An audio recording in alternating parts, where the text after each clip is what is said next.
This is Time Signatures with Jim Ervin, a podcast and radio program presented by the Capital Area Blues Society in Lansing, Michigan. Most any contemporary musical style can trace its roots back to the blues. Time Signatures explores the blues and its musical connections with captivating interviews, lively discussions, and news from the world of the blues. You know, I'm trying, baby, driving up and down these Michigan roads, yeah. And now, here he is, your host, Jim Ervin. Baby, I'm home. Well, yes, in fact, I am home, and welcome to Time Signatures. I am your host, Jim Ervin. My guest this time around is quite the accomplished blues musician. He was born in what he calls the hotbed of the blues in Chicago, Illinois. This young man first discovered the genre when he first heard Muddy Waters on the radio as a preteen, and from that point forward, he followed the blues in every way possible, even hosting some listening parties with his friends where he served as DJ. Now, that childhood stint paid off handsomely because not only has he followed his path into the blues as a harmonicist, a songwriter, and a producer, he also has had a long-standing blues radio program for nearly 40 years on KJZZ in Phoenix, Arizona.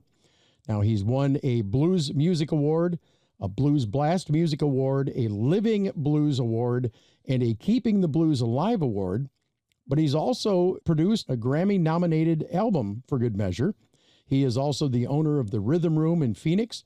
Bob Corritore, man, that is a mouthful, my friend. Welcome to Time Signatures. Well, thanks for the brilliant intro there, and I hope I can live up to that in the interview, but an honor to be here with you. Thank you very much, Jim. Well, very much a pleasure to have you here. And I got to tell you, I'm one of those dessert first guys, so I would love to talk to you about your CD that was just recently released.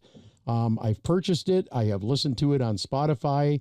And all I can say is, wow, this is truly another home run. Thank you very much. I'm really proud of it, and it's I've done a number of albums with this kind of format of the Bob Corritore and Friends, where I put a collection of songs together with some really great vocalists and bands, and it gives me different harmonica assignments to play, so I get to find new and cool things to play with the different songs that I put myself in the middle of. Part of what works about it is that I think I've become a better producer over time, and I'm able to take a few more chances as far as some of the songs I select and go after. But I think what's really the success of it is just that I'm working with so many great musicians. The singers are just spectacular. The great rhythm sections, and guitar players and piano players. And some of the song selections are great. And part of that, as you know, as a DJ, you think about putting a show together, and you want to sequence it in such a way that it's going to flow as a nice flow of song. And over the years, I put these things out, and I really love all of them. They're all like chapters of my life. But people seem extra responsive to this one. And again, I've taken a few more chances. I've done a few more things. As we get older, we just look at things with maybe a little bit more of a maturity than we did before. But it's really a wonderful album, and it's about songs. It's not necessarily about a bunch of harmonica licks or a bunch of this. It's about playing as an ensemble and having everything work for the cause of what's trying to be communicated in the song. So anyway, that's how I'd look at that. And again, I think it's like having a blues festival in your living room when you put that on. You know, I'll name drop a little bit: Bobby Rush, Carl Weathersby, John Primer, Johnny Rawls, Thornetta Davis, Francine Reed. We've got Greenleaf. We've got Tia Carroll. I'm forgetting if you hear Willie Buck, Lurie Bell. Oscar Wilson sings the title track and does an amazing job of that. You know, Jimmy Primetime Smith plays guitar on almost all the tracks, and so his little efforts there, both in his lead guitar playing and some of the background work, are just spectacular. So anyway, I'm very proud of this one, and I'm glad that you like it too. So that means a lot that I'm getting that love back. So thank you. Oh, it's my pleasure. And I'm not just giving you props because we're talking. I truly have enjoyed listening to it from front to back, and it was nothing but a lot of fun. But I need to step back for a minute, and I would like to have you tell me the story of that first time that you heard Muddy on the radio. I'd love for you to talk about how that moment inspired you and ultimately shot you into a different direction. I was 12 years old, and I'd been listening to all the pop music at the time. You think about that time period, and songs by Steppenwolf and The Doors and Jeff Lynne, they all were very blues-based. I remember Procol Harum and things like that, and I always enjoyed that aspect of it, of music in general. Just to kind of moved me. And then all of a sudden I heard Muddy Waters doing the song Rolling Stone, and I go, this is everything that I love, that I've loved about this other music I've heard, but here it is in its purest form. It just is knocking me out. So, within the week, I collected my paper route money, and I rode my bicycle to the downtown record shop and picked up a copy of Muddy Waters' Sail On. Wow. And it had just come out.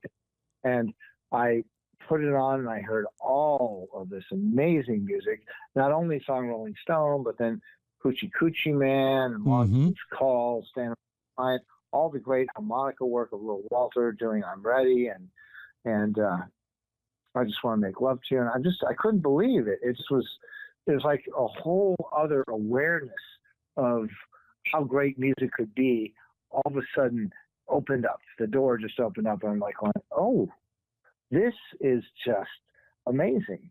And the ironic thing is, to this day, I don't think that there's a better record than that first one that I picked up. I still can put it on, and I get the same goosebumps that I got when I heard it. And so that became part of my high school soundtrack, was that particular record. And then, by Junior Wells' Hoodoo Man Blues, Jimmy Rogers' Chicago Bound, Sonny Boy Williamson, the double record on Chess, all these cool things, records by B.B. King and Freddie King. And all of a sudden, I'm like a total blues fan. I'd stay in on Saturday nights as a high school student so I could hear the radio show from Northwestern University that played blues. And I'm just like, oh, that's amazing. So all of a sudden, I'm like finding myself delving deeper and deeper into it. And then the first blues concert I ever saw was right at my high school. I was born in Chicago and then raised in the north suburb of Wilmette. And I went to New Trier East. And the first show I saw was actually at New Trier West, which was very close. They had two campuses at that point, but it was the Sam Lay Blues Revival. And they had Eddie Taylor and Detroit Jr., Wild Child Butler. And this was the very first thing. It was in the high school auditorium on a night. And I just went there and was like, wow, this is so cool. This is exactly what I've been hearing on the records, but live. And then, I get to see Otis Rush at Barron College, Taylor over at Northwestern. I got to see the Memphis Blues Caravan, which was put on at Northwestern University, which had all the great country blues artists, Bucka White and Freddie Lewis, Sleepy John Estes with Henry Nixon, had Joe Willie Wilkins and Houston Stackhouse, and the list goes on. So, you could go to the local pizza place, and every Tuesday, Blind John Brewer would play, and so the blues was all around, it was just there, but I was too young to get into the clubs. Right. I was 18. At the point, the drinking age was 19. I got an ID that said I was 19 before I was, and I started hitting the clubs. I got to meet Coco Taylor, sit in with the band. I got to see Young and J.B. Hutto and Magic Slim and all these great people. Of course, Muddy Waters was playing over at the Quiet Night and various places, and Big Walter Horton I could see over on Maxwell Street, and then later over at Blues. He'd do a regular Sunday night at Blues on Halstead, and you go there, it'd be like going to Harmonica Church. You're watching there every Sunday night with that great tone. So this was the journey that I had. It was just pretty amazing. And eventually, I'm sitting with people. Eventually, I got my first. I'd been playing in other bands, but my first real deal blues band was with Willie Buck, and Willie called me for a gig. I show up, and Lewis Myers and Dave Myers, who worked with Little Walter, Elmore James' former drummer Odie Payne, we had Bida Smith, we had Earl Hooker's former piano player, Big Moose Walker, and myself in the band, Willie singing. Lewis, I was a big fan of. I was a friend of his, but I always looked at myself as like, a student of his. And I go, Louis, I don't think I should be on the stage with y'all. It was like, you're playing, go on. Right. And Louis, on top of being like the greatest guitar players, was also one of the greatest harmonica players. So I was like intimidated to a point, but all of a sudden I was part of this group, and everybody was connected, and we all had a blast and hang out after the gig and stuff. So yeah, it was a great experience. And, I just played with Willie Buck last weekend. We're still hanging out and making music together. So blues has that kind of enduring quality, although sadly we just lost Tail Dragger. Yes. A lot of my friends with me lost Bill Perry. I'm over here at the King Biscuit right now, and I'll be doing a tribute with some of his family members for Bill Howland Perry, So as I get older, I'm now becoming more of the veteran, where it used to be I would get the attaboys. Now I've got to give the attaboys or attagirl. Right. So it's a different world. Anyway, I kind of skipped around there, but hopefully I answered your question. Oh, absolutely. Absolutely. And I have to tell you, I enjoy hearing the stories about how you started out. And I'm going to go back just a little bit here, though. When you first heard Muddy on the radio, you said that your younger brother gave you your first harmonica. What do you recall about that first one, and do you still have it today? Well, now harmonicas kind of wear out, so at a point it got kind of broken, especially when you're learning how to play it. You probably misuse the reeds. They're a gentle thing, and you have to kind of coax them into the place where they bend. But my brother had it, and he had a little book of how to play harmonica, and he could bend the note and get the crying sound, and he showed me how to do that. And I immediately took to him. He goes, "You're pretty good at that. Why don't you just keep this harmonica? And here's the book." And so I just played from that point forward. He never played it again, but I just took it over and had a blast with it. I lost a lot of friends my first couple of years learning how to play harmonica. I play in the back of the bus, and people say, "Corritore, shut up," and they like wad up, piece of paper, throw it at me, get me to stop. You couldn't get me to stop because I was on this path, and I would have my little cassette recorder, and I turned it full volume. I'd walk down the halls of my high school, blaring out Muddy Waters and Big Walter Horton and Junior Wells and Sonny Boy songs and Jimmy Rogers songs. I'm sure everybody thought I was a complete freak, but I just didn't care. It was just like I was on a mission to pursue music. So anyway, but again, I'm skipping around, but I hope I answered the question. No, you're doing great. And you're listening to Time Signatures with Jim Ervin. My guest is Bob Corritore. Just absolutely enjoying a great conversation with him. And we keep going round and around here talking about different parts of his career and how he got started. I got to do one more area of your younger days, because I love the story about your listener parties where you played DJ for your friends. It kind of reminded me of my early days of DJing, spinning Elton John on my cheapo record player when I was about 9 years old. I would actually broadcast on a CB walkie-talkie that my grandfather gave me. But what do you remember most about that time in your life? It had to be something that you felt was really important to you, yes? Of course. Well, obviously I was in love with the music, and I was a big record collector. My record collection would grow. I mean, each week, there would never be a week that I wouldn't go to the record store at least once or twice. Mm-hmm. I'd always pick up new stuff, and I'd always listen to it carefully, and you get your pet tracks that just knocked you out. Right. Things that, unmistakably just the cool things, and you want to share those with other people. So I'd have friends over, and I'd play this track and that track. Of course, I'd take it off the turntable, put on another thing, but I got a great amount of joy, and that song's really cool and that. So I really enjoyed that. And of course, that set the seeds of eventually doing a radio show. But that's how it started, is that I just enjoyed that, and I enjoyed, the Chicago blues. I enjoyed the West Coast blues. Right. I enjoyed, some of the things that were the offshoots of the blues, some of the soul music that was close to the blues. So I was there showing people these different aspects, and I did that, throughout my many years. And eventually I ended up getting a radio show. I got to do that instead of 4 people in the living room, I got to do it for thousands of people of the listenership of the station. So, and you've been doing it for almost 40 years. I mean, and it's a 5-hour stint. I mean, I've done my homework, and I have to ask you, is it something that, are you able to get it on demand, or is it strictly live? Strictly live. The station's opted not to do podcasts, I think, for, performance rights reasons. I think they have to cover it a different way if it's that way. But we had talked about it, but no, it's strictly a live thing, and you can hear that if you're in Phoenix. It's at 91.5 FM, and it's Mountain Standard Time, and it's 6 to 11 p.m. on Sunday nights.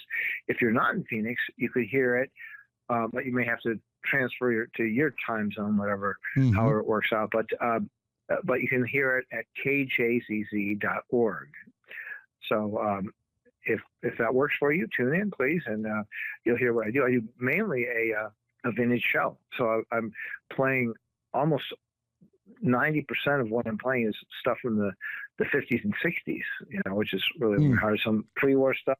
Right. Some new releases in the older tradition, but it's a very historically traditional blues show. And so that's what I do on there. So I've done that now for 40 years that I've been doing that. You know what else is interesting, Jim, is that I'm still having a blast doing it, and I can tour and I can do all the stuff. But when I'm sitting there, and some of my shows are pre-recorded because I'm touring a lot this year, but when I'm sitting back with that music and listening to it, it just gives me great joy, and I get to be with that music. I get to spend those 5 hours a week really involved in that music, and just always it kind of keeps a wonderful perspective for me to be able to do that. And each week I have different themes, and it might be Chicago blues slide guitar, it might be the harmonica work of Will Walter, it might be I did a thing on Chess Records, I did another thing on the Groove record label, a subsidiary of RCA Victor, did all this cool R&B stuff in the late 50s. So, each week I'll have a different, sometimes 2 or 3 themes interwoven over the 5 hours. And it's fun. I'll, honor this artist or that artist with such of their music. So it's a joy to be able to do that. And I'm always searching for the new stuff. I'm always picking up new albums. And the problem, Jim, is I'm really running out of space in my house.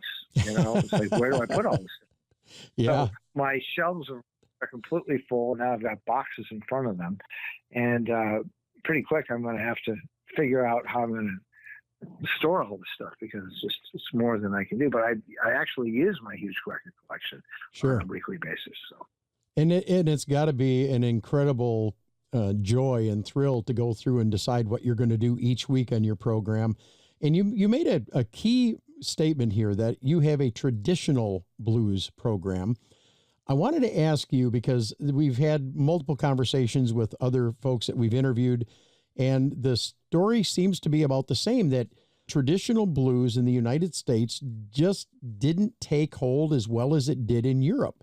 And I'm trying to figure out why that is the case. I mean, what's your take on that? Okay, I have a slightly different way of putting it than you just put it there. Okay. I think what it was is that blues, as it was created and as it was developed, was really black music for black people. That culture, and it spoke to that culture. It was performed by that culture.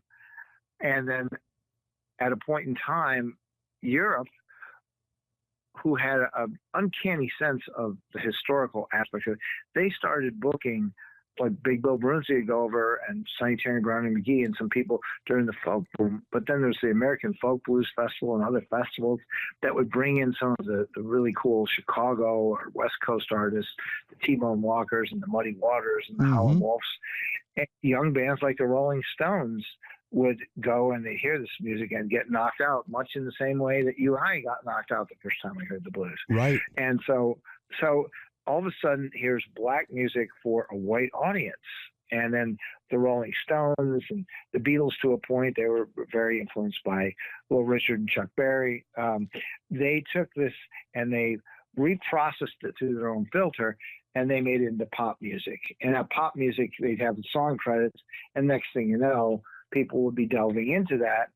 And other things were happening too, maybe because of Europe, maybe not, but with the folk boom, that was happening in the United States too. So John Lee Hooker and different people would play at that. Dick Waterman, was a big promoter, getting a lot of the great country blues acts into these festivals that were very college student oriented. And so it became a different type of music. Enter just the whole interracial thing. And Paul Butterfield Blues Band, a white harmonica player with an interracial band, or Paul Osher a couple of years later joining an otherwise all black band in the Muddy Waters Band, playing at the pinnacle of the blues. All of that led to this kind of widening of the scope of who would be considered legitimate performing the blues and who could be the audience. And then as soul music and other things became more of the image of the younger black population, some of the older blues that was coming from harder times, we're talking about the civil rights movement, we're talking about all of the dues that black people paid. Some of them wanted that fresh newness of what was happening at that point because it's symbolic to the struggles they were going through. So soul music was its own little statement of the power and the prowess of black music, as blues was, but it was didn't have the same power. People like B.B. King were able to transcend that with great hits like Thrill Is Gone, which became a pop hit. It became a top-selling pop hit, to all audiences.